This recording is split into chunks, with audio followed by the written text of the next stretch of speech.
Finding the size of the Earth is surprisingly easy. All you need is two sticks and some way to measure the distance between them.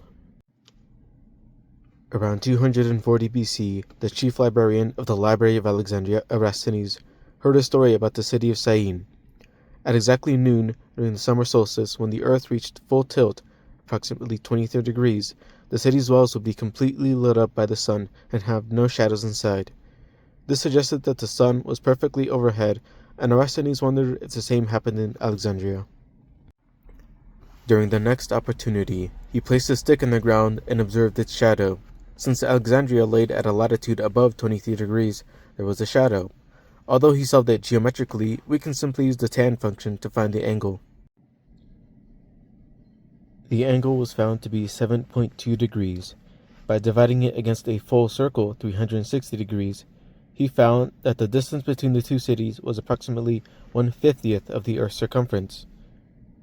With this in mind, finding the Earth's circumference was simply a matter of multiplying 50 by the distance between the two cities, which is approximately 490-ish miles.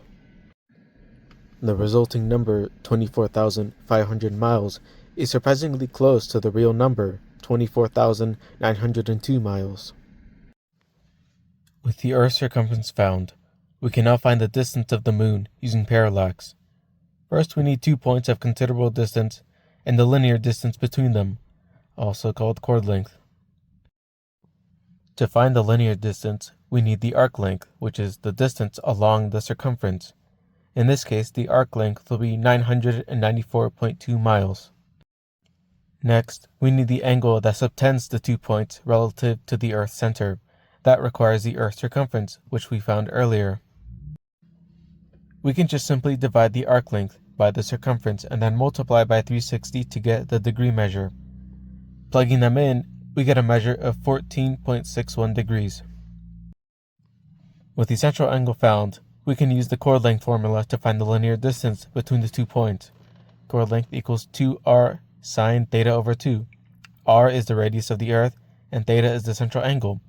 If we plug them in, we get a distance of 991.5 miles. Next, we need the parallax angle, the angle formed between the 2 points and the Moon. To find this, the 2 points must pick out the same star to act as a reference. Next, for each point, measure the angular difference between the Moon and the reference star. With those measurements, we can find the parallax angle by simply adding them together. Lastly, we can use a special formula that deals with parallax, the small angle formula.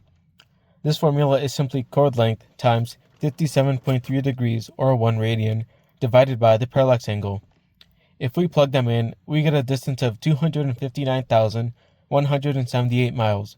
That's quite close to the real-ish answer, but it should be noted that the distance of the Moon varies by about 20,000 miles and can reach a max of 258,000 miles. Now that we have the Moon's distance, we can find the Moon's size. This one only requires 1 point on Earth and something to measure, such as a ruler. First, we need to find the angular size of the Moon.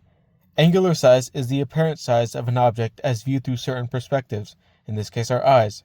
We can find this using a ruler or even just our fingers. One finger at arm's length has an angular size of approximately 1 degree. If we compare this to the Moon, it is approximately double the width. Thus, the Moon's apparent size is half a degree. This can also be measured with a ruler. At arm's length, 12 millimeters is 1 degree, and the Moon will appear to take up around 6 millimeters, which is again half a degree. With the apparent angle and the distance, we can simply use the tan function, opposite over adjacent, to find the radius. It should be noted that we need a right triangle for this to work.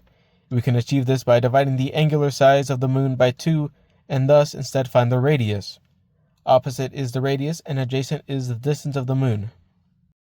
To find the radius, we can simply rearrange the function as radius equals distance times tan theta over 2. If we plug in our values, we will get a result of approximately 1,130.9 miles.